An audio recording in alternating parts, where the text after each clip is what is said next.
असेल तेव्हा मी माझ्या मोबाईलमध्ये त्याचा नंबर शोधायला लागला. म्हणजे काही राहिलेलं नाही.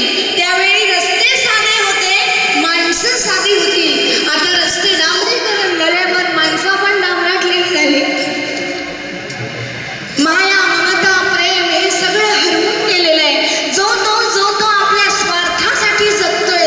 सख्खे भाऊ आज पक्के वैरी झालेले आहेत. एवढ्याशा जमिनीच्या तुकड्यासाठी एकमेकांच्या उरावर बसलेत. कुठे न्यायचंय सगळं?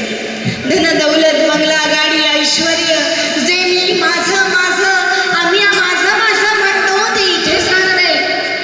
रिकाम्या हाती आलो, रिकाम्या हातानेच जाणार.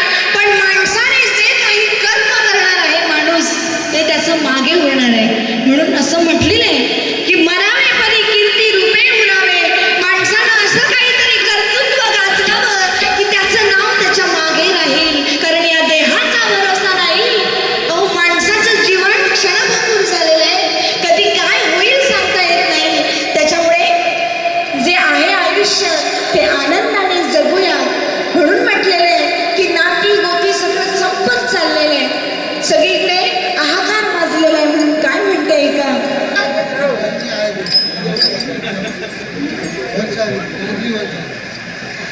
प्रज्ञा आयरे या गावची सुकन्या आमची जाऊबाई, हिच्याकडून 100 रुपयाचं पारितोषिक आलेलं आहे. आभारी आहे. धन्यवाद धन्यवाद धन्यवाद. सूर्यकांत लाड यांच्याकडून बहुमोल असं 100 रुपयाचं पारितोषिक आलेलं आहे. आभारी आहोत माऊली. धन्यवाद धन्यवाद धन्यवाद. गावचे पोलीस पाटील आईवरून गाणे घेणे सौ नम्रता लाड, अनुज व निखिल यांच्याकडून प्लीज गाणं घ्या याच्यासाठी 200 रुपयाचं पारितोषिक आलेलं आहे. आभारी आहोत माऊली. धन्यवाद. नक्कीच घेणार. या माझ्या गजरामध्ये सगळ्या व्यथा मांडलेल्या आहेत. त्याच्यात आई आली, वडील आले, सगळेच आलेत. ऐका पुढे पुढे.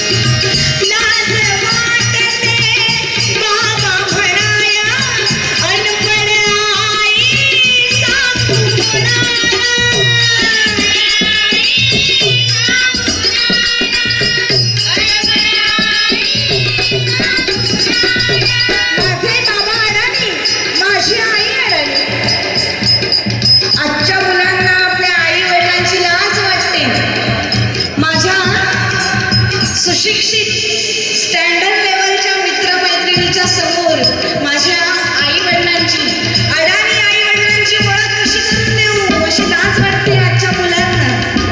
ही शरमेची गोष्ट आहे. बघा, आईची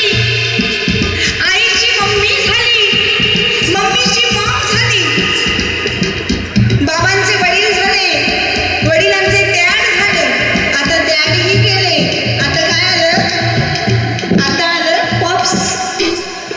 डॅडी सुद्धा गेले. आता मुलं फॅशनेबल झाली आणि म्हणतायत काय वडिलांना पॉप्स. आई वडील म्हणजे त्यांच्या चरणापाशी नतमस्तक व्हा. बुवा मगाशी म्हणाल्या, आईने जर मुलाला कडेवर घेतला तर मुलाची उंची वाढते अशी बुवा म्हणाली. पण बाप काय करतो? आपल्या मुलाला खांद्यावर घेतो. का घेतो खांद्यावर? की जी गोष्ट बाप बघू शकत नाही ती माझ्या मुलाने पाहिली पाहिजे, याच्यासाठी बाप मुलाला खांद्यावर घेतो. आई कडेवर तर बाप खांद्यावर. आई वडिलांची सेवा करा. अहो, त्यातच पांडुरंग प्राप्ती आहे. आई वडिलांविना काहीही नाही. कारण आई बाप दिवस रात्र कष्ट करत असतो, झटत असते. ती कोणासाठी? आपल्या मुलांसाठीच ना. पण आजच्या या मुलांना कळणार कधी? बाबा म्हणजे आपल्या घराचा कर्ता, आपल्या घराचा पोशिंदा. त्याची महती आजच्या मुलांना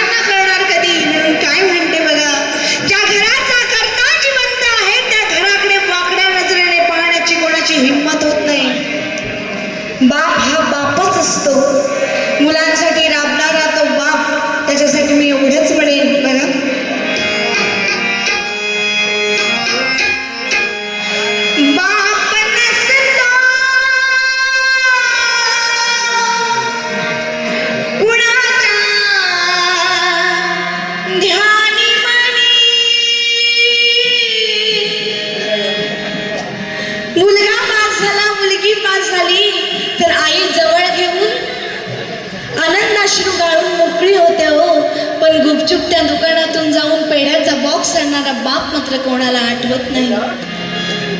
आयुष्याची शिजोरी दिवसभर कष्ट करणारा तो बाप कधीच मुलांना दिसत नाही. स्वतः फाटकी चप्पल घालेल, अनवाणी चालेल, मुलांच्या सगळ्या हौशी पूर्ण करेल, स्वतः फाटकी बनियान घालेल, तो बाप मात्र कोणाला दिसत नाही. म्हणून म्हणते बघा,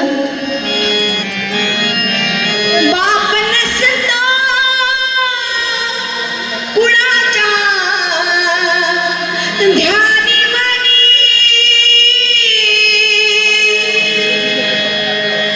बाप माझा वेदनांचा धनी, आई तब्यावरची भाकरी भाकरी करतून ये म्हणून त्याची खाई माझा पिता, वेदना किती जरी झाल्या तो कुणाला सांगत नाही, फक्त घरचा परिवाराचा तो पूर्ण क्षणिक नाही.